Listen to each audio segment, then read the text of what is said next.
एक घर जहां आज भी मुर्दे घूमते हैं।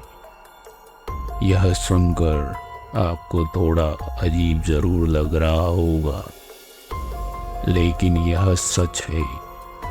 इस दुनिया में एक ऐसी भी जगह है जहां एक घर जो कि अपने ही निर्माण कराने वाले लोगों की मौत का गवाह बन खड़ा है। इन मौतों को हुए बहुत समय बीत गया है, लेकिन उन लोगों को उनके घर में कमरों में आज भी देखा जाता है। इस घर में किसी की मौत अपने आप हुई तो किसी ने बीमारी के चलते अपनी जान गंवाई है, लेकिन सभी लोग इसी घर में मरे। आज हम आपको अपने इस लेख में यूएसए के एक ऐसे घर के बारे में बताएंगे जो अमेरिका का सबसे डरावना घर कहा जाता है, जिसका नाम है वेले हाउस। वेले हाउस, जहां आज भी वेले परिवार, जो कि अब इस दुनिया में नहीं है, लेकिन उनकी रूहें आज भी इस घर में अपना बसेरा किए हुए हैं। आज इस 21वीं शताब्दी में जिस समय दुनिया विज्ञान के बलबूते इतना आगे हो गई है, जो कि इंसान को सब कुछ करने की शक्ति देती है, लेकिन दुनिया में एक ऐसी भी शक्ति है जहां इंसान और उसका विज्ञान दोनों ही घुटने टेक देते हैं। वो है मौत और रूहों की दुनिया। दुनिया भर में कई लोगों ने इन रूहों से रूबरू होने की बात को स्वीकार किया है, लेकिन बहुत से ऐसे भी लोग हैं जो इन बातों में विश्वास नहीं करते। ऐसे लोगों के लिए किसी ने सिर्फ एक ही बात कही है कि इसे वही मान सकते हैं जो दुनिया में अपनी ज़िंदगी को होने को मानते हैं। मतलब यह है कि जब आप खुद इनसे रूबरू होंगे तभी इन बातों पर विश्वास कर पाएंगे। इसके अलावा कुछ लोग डर के कारण इन बातों पर विश्वास नहीं करना चाहते हैं। तो आइए एक बार अमेरिका के उस वेले परिवार और उस खौफनाक घर के बारे में जानते हैं। वेले हाउस। वेले हाउस को थॉमस वेले ने सन 1857 में बनवाया था। वेले हाउस एक ऐसा घर था जो कि पुराने सैन डिएगो कैलिफोर्निया में एकांत में बनवाया गया था। इस मकान को थॉमस वेले ने खुद डिज़ाइन किया था और उस समय $10,000 का खर्चा इस मकान पर किया था। वेले हाउस काफ़ी बड़ा मकान है। इसमें उस समय की आधुनिक सुख सुविधाओं की पूरी व्यवस्था की गई थी। वेले परिवार।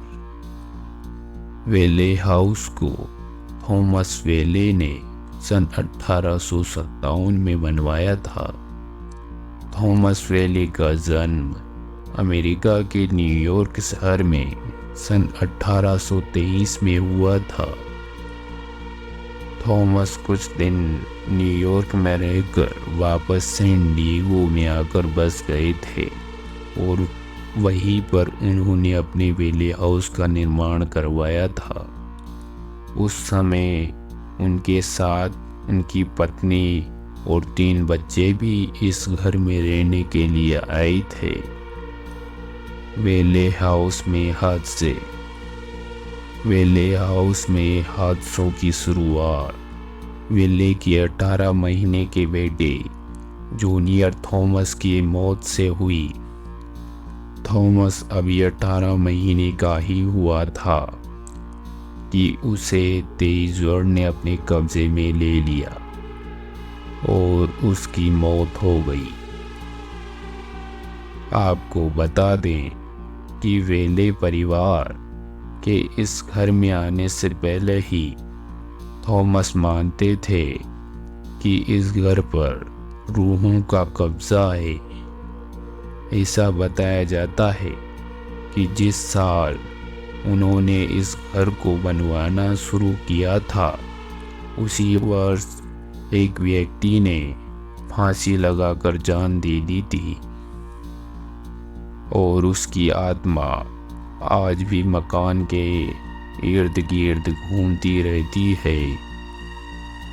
बेटे की मौत के बाद इस परिवार में कुछ सालों के बाद 2 और बेटियों का जन्म हुआ। उसके कुछ सालों के बाद थॉमस की पत्नी की बीमारी के चलते मौत हो गई।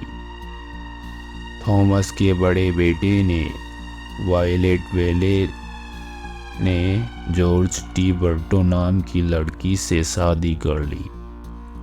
शादी के कुछ दिनों बाद ही दोनों में तलाक हो गया और वायलेट यह सदमा बर्दाश्त नहीं कर सका और उसने अपने कमरे में खुद को सीने में गोली मारकर आत्महत्या कर ली। वही थॉमस की दूसरी बेटी अन्ना आलिया ने जॉन ट्वेल्थी से शादी की थी, जो कि उसी घर में रहता था।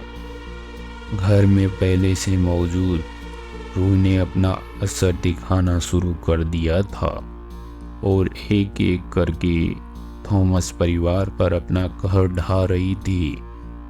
इसी बीच सन जॉन की बीमारी के चलते मौत हो गई। मौतों का जो ये सिलसिला शुरू हुआ तो सन 1961 तक चलता रहा और एक एक कर इस घर के सभी सदस्यों की मौत हो गई। घर में घूमते मुर्दे वेले हाउस, जो कि अपने ही बनाने वालों की मौत की वजह बन गया है।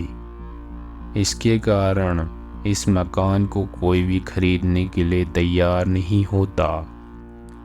लोगों का मानना है कि जो भी इस मकान को खरीदेगा या इसमें रहेगा, उसे भी ये रूहें मौत के हवाले कर देंगी।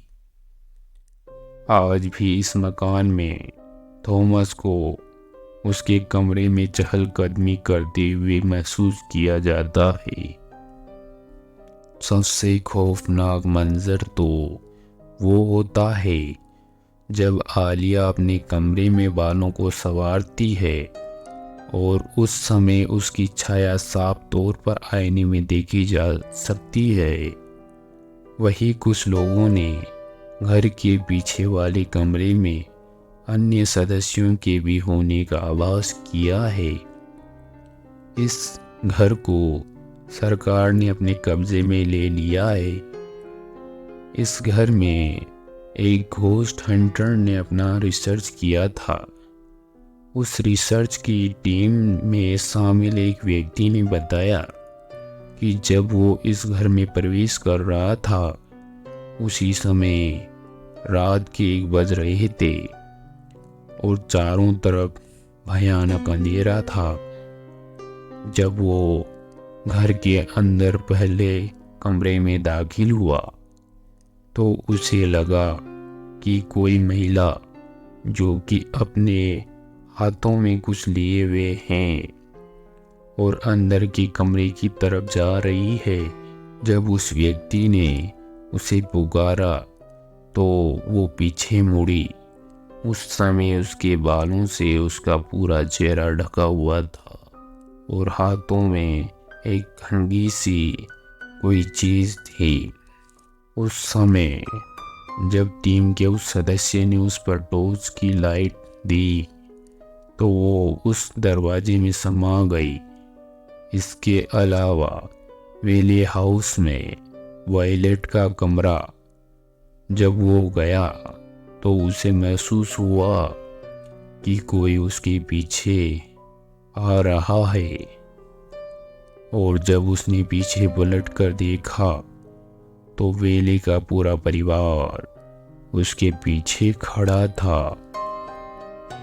इतना देखकर वो जल्दी से वायलेट के कमरे में घुस गया, जहां एक आरामदायक कुर्सी थी जो कि अपने आप हिल रही थी। जब वो कुर्सी के पास गया तो उसने देखा कि कतरे की खिड़की जिस पर शीशे लगे हुए थे, उस शीशे से कोई अंदर देख रहा था। उसी वक्त वो सदस्य दौड़कर खिड़की के पास गया तो वो साया जो खिड़की से झांक रहा था वो नीचे कूद गया। उसके बाद उसने खिड़की के शीशे पर गौर किया तो उसे लगा कि शीशे पर जैसे ताज़े खून के धब्बे लगे थे। वेले हाउस में रहने वाले जिनकी मौत हो गई वो अब इस दुनिया में इंसानी रूप में नहीं है, लेकिन उनकी रूहें आज भी वेले हाउस में को छोड़ नहीं पाई है। आप भी आज उन रूहों को आसानी से महसूस कर सकते हैं। बस ज़रूरत है थोड़े से हिम्मत और इच्छा की। वेले हाउस को सरकार ने एक म्यूज़ियम के तौर पर शुरू कर दिया है। आज बहुत से लोग वेले हाउस में जाकर थॉमस वेले के परिवार को महसूस करते हैं, लेकिन सरकार ने मकान के कुछ हिस्सों को प्रतिबंधित कर दिया है। धन्यवाद।